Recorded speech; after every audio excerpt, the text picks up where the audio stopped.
Slaughterhouse-Five is one of the best novels of the 20th century and certainly Kurt Vonnegut's best work as an author. Its grim and blunt depiction of the Dresden bombing, dark humor, repetitious dialogue, nonlinear storytelling, and general absurdity makes it stand out from the pack of other anti-war books and builds its cultural significance.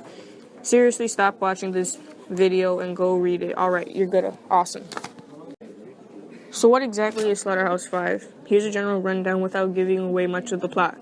Slaughterhouse-Five is a postmodern satirical war chronicling the life of the World War II veteran Billy Pilgrim from his time in Dresden to all the way to his alien abduction of Tralmuffador with his porn star wife. We'll get that later.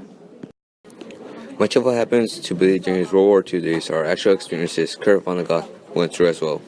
It amplifies events like him living in the slaughterhouse while the city was being bombed, and many more tales that I'm not going to give away for you to experience on your own. This real-world connection makes us, the reader, care more about those who lost their lives in unknown war tales not usually highlighted. Going beyond the Dresden bombing, Billy Pilgrim is one of the most unusual anti-war characters to rally behind.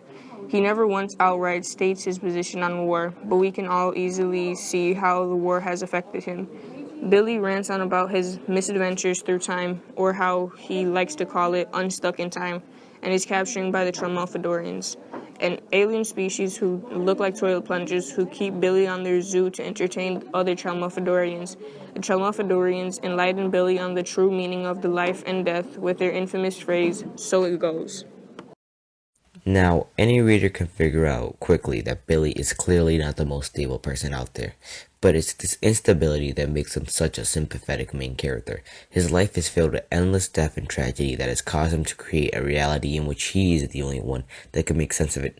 How fitting is it that he finds reason from all of this destruction by talking to plunger-looking aliens? Billy also brings to our attention the crippling disorder PTSD.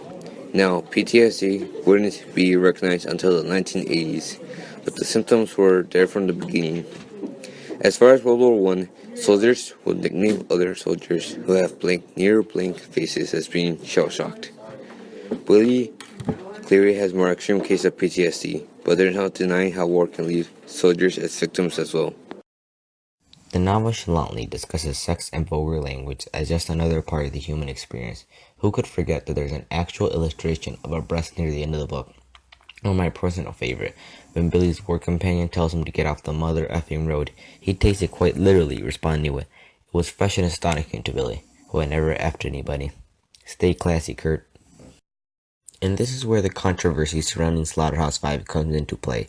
The school administrators who banned Slaughterhouse-Five bring up how the novel is anti-religious, vulgar, and sexual in nature. However, they never actually mention its real reason why it was banned, its views on war. When you look back at when this book was published, it's easy to see why it was banned by the establishment. Picture this. The year is 1969, 2 years into the Vietnam War. Anti-war sentiments are growing across the country, and here is a book that encaptures that rage felt by many Americans. It even goes against World War II, a war the majority of Americans agreed upon. Honestly, it would have been more shocking if it wasn't banned. About those claims being made to ban it. First off, is the novel filthy and sexual? Definitely.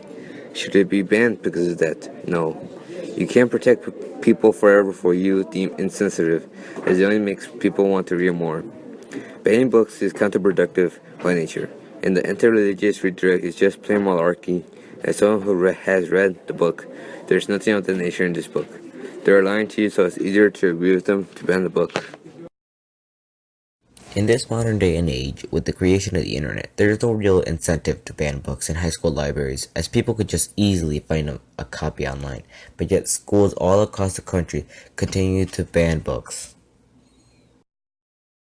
Like the school in Missouri, which recently voted 4-0 to ban the book. In America, banning books is still alive and well.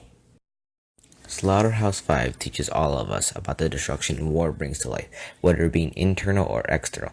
Exceeding Slaughterhouse-Five, banned books can offer us an opinion the establishment does not want us to hear, as the thought of difference can make them shiver. Banning books simply bans knowledge. I leave you with a quote by Kurt Vonnegut that summarizes this entire video. There are almost no characters in this story, and almost no dramatic confrontations, because most of the people in it are so sick and so much the listless playthings of enormous forces. One of the main effects of war, after all, is that people are discouraged from being characters.